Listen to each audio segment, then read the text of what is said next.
at the UN. And Tal, is this budget cut necessarily related to the result of the vote on Jerusalem?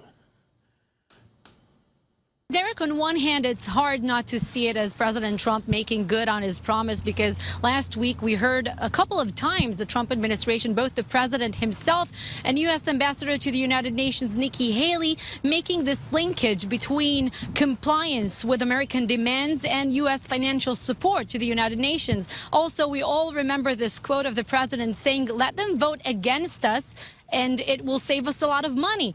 But on the other hand, it's the end of the year, and every organization is just making considerations, financial considerations, looking towards the year to come, planning the budget. So it might be just natural trying to save money.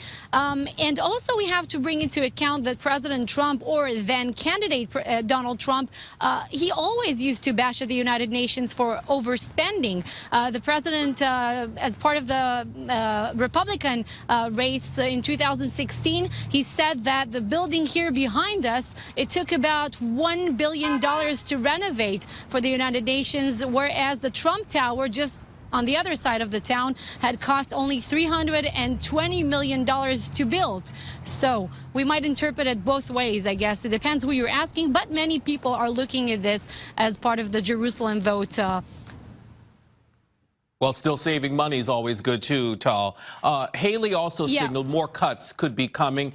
Do we know how much or what could be affected in the future? Well, we don't know an exact amount, because what we do know, according to Nikki Haley's statement, is that the U.S. mission to the United Nations has negotiated a $285 million budget cut for the year to come. And she also hinted that there will be further reductions of UN's support and management functions. So we don't have an exact amount. We can only make certain estimations. Here's what we do know, that the upcoming budget of the United Nations for the year 2018-19 will be $5.4 billion US dollars, which means that Haley negotiated about more than a 5% cut.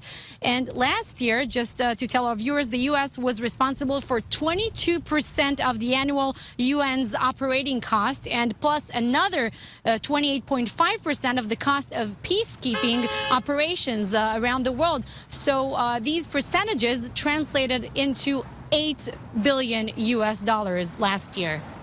A lot of money there. All right. I-24 News correspondent Tal Heinrich live for us at the UN. Thanks, Tal.